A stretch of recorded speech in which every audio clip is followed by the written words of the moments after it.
Bile në një nga plenjumet e Enver Hoxha i mërzitur nga këto grupet që po zbulonte dhe ju tha atyre i surdisë ata sigurisht tha çka keni bëu ju? S'keni zbuluar si grup. I ka zbuluar partia. I ka zbuluar partia, po. Këtë një nga këto plenjumet i ka zbuluar partia. Do ai e zhvlerësoi. Absolutisht po. Absolutisht. Pra ç'a ishte? Ju jeni një levë.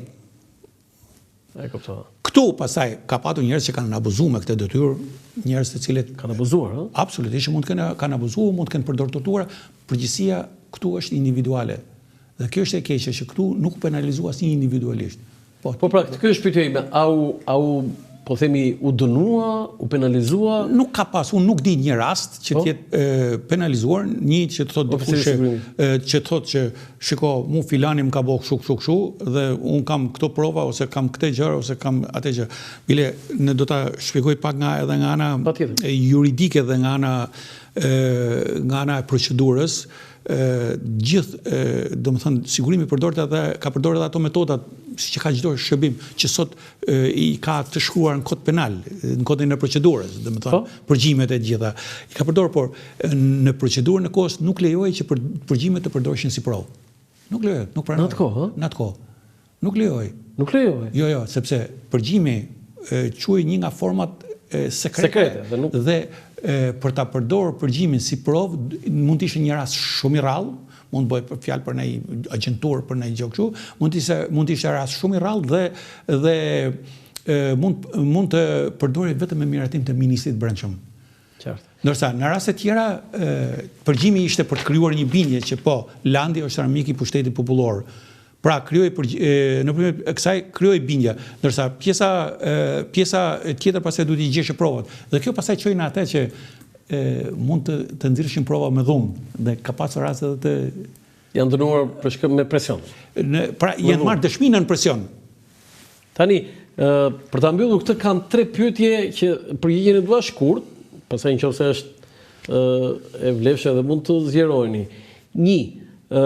Nga studimet tuaja, sepse sigurisht që ju se keni arritur, ishte merit, se kjo ka debat, ishte merit e sigurimit shtetit apo tradhtia e Kim Philbit, dështimi operacioneve të CIA në viteve 50? Shumë më vjen me qesh një herë kur thonë që atë që ka bërë sigurimi e ka marrë nga Kim Philbi. Është prallë. Jo, nuk e ka marrë, për të qenë të saktë ose të qartë, domethënë ishte shërbimi sekret rus, pra KGB, që këtu kishte terren dhe ajo pastaj ja jepte sigurimit. Kim Philbi nuk e dinte datën dhe orën kur do zbarkonin grupe diversioniste në malin e Mokrës. Atëherë ishte merite e sigurimit? Absolutisht po. Edhe po ta shpjegoj unë. Kim Philbi ka dhënë informacione në nivel strategjik. Domethënë, cilat ishin informacionet të nivelit lartë e Kim Philbit, që informacionet ishin që Perëndimi po dërgon, po trajnon njerëz nga të arratismet do të hedhin në Shqipëri, nga Ukraina, nga Shqipëria, nga kjo qendrat janë këtu. Pra në nivel strategjik, kurse sigurimi pastaj, kurse kjo pastaj që u bë në Shqipëri për ta bile ju dha një goditje shumë e ashpër në atë kohë, sidomos këtyre që ishin të lidhur edhe me inteligjencën amerikane, por edhe me inteligjencën angleze. Domethënë je duke thënë që shërbimi sekret kishte të infiltruar absolutisht agjentë vet në grupet që trajnoheshin në Gjermani? Absolutisht po. Kompania e famshme. Po, edhe kur vinin këta, qëllon të kapë njëri, rekrutohej, ka qenë sa ta ora data i binte nga parashutat. Kape i gjallë. Kapeshin, bile një kur janë publikuar... Në malet e skaparit të Korçës. Pra, dhe ai që kape i gjallë, du të transmetonte që ne po vazhdojmë, është gati kur ngritja, po bëhet kështu, po bëhet ashtu, edhe... Refiku ka thyer dorën... Vishin edhe 10 tjerë. Edhe këta kapeshin gjithë. Edhe kjo, po, Hamit Maqani... Kjo është metoda e luftës së kohës. Jo, si më ka bërë përshtypje që, okej, dakord, e pranoj këtë, po si ka mundësi një inteligjencë kaq e lartë e oficerëve të sigurimit shqiptar? Nuk është, shikoj, nuk është se ka qenë inteligjencë. Një pjesë e këtyre kanë qenë shkolluar në Bashkimin Sovjetik. Se Tony Blair tha 2 dështime ka CIA dhe shërbimi sekret anglez, në Irak dhe në Shqipëri në vitet 50. Po, ata kanë pranuar, po ai nuk tha që ka qenë roli i Kim Philbit. Jo, ai s'e tha. Se përmend. Te historia Kim Philbit e kanë qenë tjerë vetëm ata të flesuar. Tradhtia e madhe, te libri i famshëm, tradhtia e madhe, Aty thotë që ai jepte informacione për sigurimin e shtetit. Shiko, ata kanë thonë thash nivelet që informacion që japin ata kanë qenë të niveli strategjik. Nuk ka qenë nuk ka qenë të detajuar. Sapo ta thashu kur do vinte avionet do zbristen në malet X ose në zonën X ose në malet e Korçës të Mokrës. Po, në Biz ose në këto gjitha që do zbrisin, nuk jepte Kim Philby këto. Këto ishin informacione që merrte inteligjenca. E dyta. Dhe ata çfarë metode përdoren? Përdoren ata njerëz me probleme. Po. I detyruan të arratisen brenda vendit. Për shembull, Palmlyshi, historia e Palmlyshit. E dini historinë e Palmlyshit. A kupton? Po përveç Palmlyshit ka pas shumë të tjerë. Janë bile jo të më kash, po në metodologjinë e asaj kohe Kishe shumë Palmlysh? Kishe shumë palm patjetër, po kanë qenë grupe që janë dërguar një grup i tërë. Ka dalë në mal duke vazhduar si band. Wow. Që ta merrshin vesh gjithë tjetër që është kjo, po me lidhje që të besueshme gjitha. Po gjysma ishin oficerat sigurimit. Ishin oficerat sigurimit? Absolutisht po. Për kë band bëhet fjalë? Po ka qenë Asim Aliko, kanë qenë një pjesë Asim Aliko, Luan Pobrati, dhe babai i kësaj loje, babai i kësaj që ka ideuar dhe që ka qenë një burr i nderuar që unë për momentin Luan Pobrati. Po i çfarë Luan Pobrati, se Luan ishte Ibiri. E Kurani ka qenë një nga këta që ka marrë pjesë, kurse në qendër ka qenë dikush tjetër që Mirë, roli e Kurani Pobrati ka qenë jashtëzakonsh. Thash, këta kanë qenë kë grupi që u holl narrati. Narrati. Pra kanë qenë 5-6 veta dhe pastaj u zgjeru, kurse ky tjetri është, nëse nuk më kujtohet për momentin, por më forta është ky pas viteve 90 iku në Amerikë dhe mori strehim u bo shtetas Amerikan. Wow. Dhe mas sa vitesh, këtë mund të tregoj, ta konfirmon profesori Irakli Kuçallari që ka qenë. Po, një nga studiuesit më të mirë të shërbimit sekret. Dhe Irakli Kuçallari e takoi këtë përfaqësuesin e CIA-s me përfaqësuesin të dy në një njëjtën kohë. Ky kishte luftuar kundër këtij, ky kundër këtij. Sa e bukur kjo. Dhe u takuan? Po, i organizoi një takim tresh. Një takim tresh. Sa fantastike kjo se di. Dhe çfarë thua më së? Po, pra e kupton si kalon koha. Ndryshojnë. Do isha agenti i sigurimit me isha agenti i CIA-s. Po, u takuan. Ata kishin luftuar me njëri tjetrin. Po, që kishin pra nga 200-300 vjet njëri tjetrit. Ua, sa e bukur. Ja harroj këtij se është burr i nderuar edhe ka vdek tash. Ka vdek nga mosha 90 vjeç, diçka 90 sa vjeç. Mos e ke fjalën që u bë dhe skenaristi i filmit të Palmlyshit? Jo, nuk është ky. Okej, tani, pyetja tjetër lidhet me Meçeu, ishte poliagent? Me dokumenta ishte. Ishte? Po, ishte. Shiko, ishte se unë po flasin studius, se ti e sigurisht. Duhet bëjmë një, duhet ta shohim edhe në aspektin analitik. Meçeu ishte dikushi. Ishte nga një familje që ishte një familje dhe ishte luftëtar, mori pjesë në luftën e Spanjës. Kishte arsimim shumë. Këta persona gjithmonë bën target për një shërbim që ka interesa në Shqipëri. I vetmi që fliste anglisht në qeveri, në pushtetin vetmi që, siç u tha, bëri edhe një program qeverisje social-demokracie. Pra, dhe kjo, ai tjetër gjë se si përfundoi, por ideja ishte që në analizë, në këndvështrimin tim, ai i ka shërbyer absolutisht. Shiko, për të mbjelltuar, agenti i cili shërbimit? I CIA-s? Nuk është vetëm historia me Meçeu, po ti hysh ti të lexosh në luftën e parë botërore, midis dy luftave botërore, filan patriotës, po përmend emra. Kanë dalë raportet e konsujve. Shkonte X-i jepte informacion. Sot është nga patriotët më të ashtu. Është, se meriton, ka thonë Shqipërisë. Tjetër ka qenë tjetër, shkonte, ai fliste kundër këtij. Ky konsulli po ndër raporte, po merr informacion nga ky. Në konceptin e sotëm, ky patrioti X dhe ky patrioti Y mund të quhen agent të këtij shërbimi. Tani Mehmeti ka dokumenta thatë juve që ka qenë agent i kujt? Ka qenë i disa shërbimeve. I disa, poliagent. Po, para poliagent. Shiko, po çfarë shërbime? Ai ndeti 27 vjet. Shiko, kryeministër. Shiko, Kadrias Biut i kërkon llogari në fund pse ke pas këshilltar sovjetik ti këtu. Po ka qenë këshilltarët kanë qenë në gjitha institucionet. Jo ti ke bashkëpunu me të dhe i ke dhënë rrjetin sekret.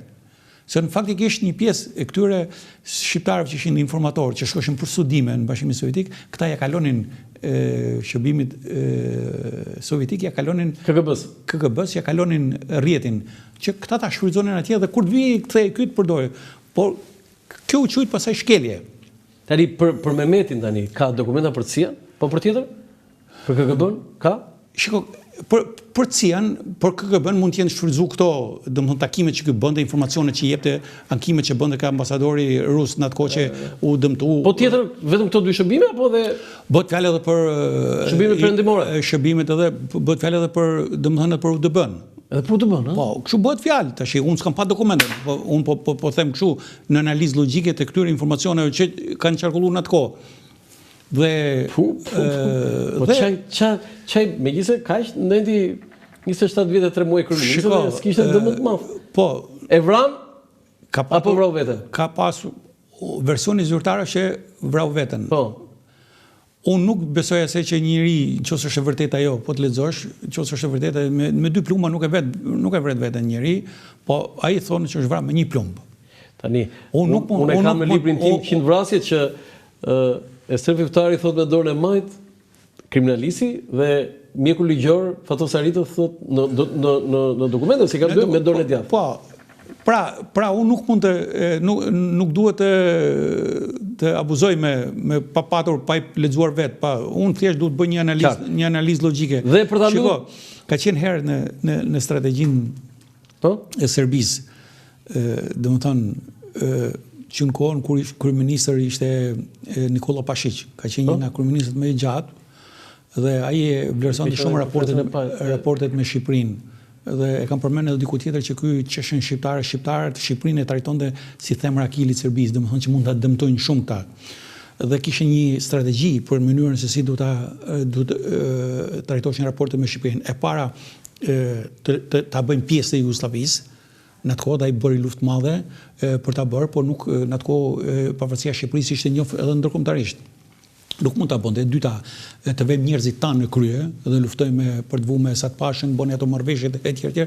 Dhe e treta që ka qenë më e gjata dhe ka qenë më e gjatë se sa ai ka qenë që gjithmonë të përpiqemi ta marrim Shqipërinë dobët. Nëpërmjet njerëzve që të infiltrojmë do kemi. Kështu që teorikisht absolutisht ata ishin të interesuar të kishin rrjet sekret. Tani këtu më gazuar përsëri se mua mdel unë s'le njëri pa e pyetur këtë. Jo, pyet s'ka problem. Jo, këtë që në 92-shin në parlamentin serb, madje Aero Lima më tha këtu që është nga ata që ka dëgjuar vet live atje se kishte mundësi teknologjike që Shesheli tha ku janë 20 milion dollar që i kemi dhënë për destabilizimin e Shqipërisë dhe Milošević u çua tha jafa, si është ka të ndisë Shqipëria tha, kanë shkatruar fabrika uzina dhe furrat e bukës. Këtë ma ka konfirmuar dhe Sali Berisha në intervistë. Kjo e provon atë që thash unë, që synimi i tyre ishte vazhdimisht i dobët. Tani ti kem domethënë e konfirmon dhe ti këtë? Po absolutisht po. Janë përpjekur gjithmonë që ta marrin të dobët Shqipërinë. Ka shumë agent këtu në Shqipëri më? Nuk ka nevojë me pas shumë, po ti kesh në pozicion e ky që s'ke që do shumë. Mja thot kesh pak e saktë. Nuk të duhet ty një bari që është në kufi me hasin. Ako se nuk të bë punë, edhe ai bariu mund t'i bëj punë atij, sepse mund të jetë ndërlidhësi, merr letër këtu, pakon këtu e çon atje. Po të bëj pyetje të tillën ty, se po pyes njeriu kompetent që edhe ke studiuar dhe ke punuar, po veçanërisht më e rëndësishme është që i ke studimet e tua, nga studimet. Ka Shqipëria shtetar, ka pasur Shqipëria shtetar që ka një pjesë e shërbimit UDB-s dhe e ka dëmtuar këtë vend?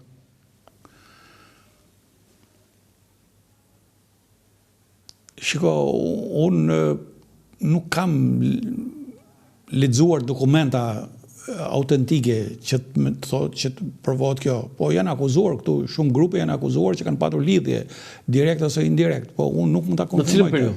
Po në periudhën e komunizmit. Po të flas, por në grupet që janë ashtu gjithmonë ja kanë nxjerrë një lidhje me këtë, një lidhje me atë. Unë po them ka pas në nivele shumë të larta që kanë qenë domethënë jo me UDB-n e periudhës pas luftës, po ka qenë me UDB-n e para luftës, në thoj za. Kanë patur lidhje. Po shtetarë të nivelit ministra? mund të them edhe më lart. Kryeministër. Nuk po konfirmoj, po kanë patur dhe Se më lart se ministra kryeministër. Dhe kanë patur dhe kanë jetuar atje në kohën që i përndiqte zogu. Jenë kthy këtu. Po atje ka qenë nuk e di kush ka qenë, po Axhilleshi ka qenë president. Nuk e di kush ka qenë, po janë përdorur si metodologji, domethënë. Më lart se ministra po, s'ka vetëm kryeministër, ka dhe president. Pra ka patur, por që shiko tash, për të mbjetuar në atë kohë edhe mund të kërkojë stërhim në Jugosllavi. Mund të kërkojë stërhim. Do ju e konfirmoni këtë që Axhilleshi ka qenë i UDB-s? Thash unë. E gjova që përmenda unë Axhilleshin? Jo, e thash unë.